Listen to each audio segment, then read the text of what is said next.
Do you remember the Japanese kamikaze pilots of special military units who destroyed the US Navy ships in World War II?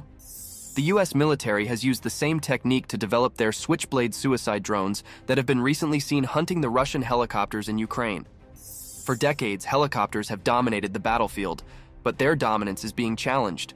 The Switchblade's compact size and maneuverability make it difficult to track and defend against, turning the once mighty helicopter into a vulnerable target.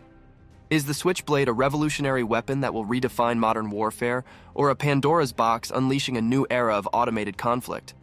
Join us as we delve deeper into details of the Switchblade drones and what it means for the US and Russian military.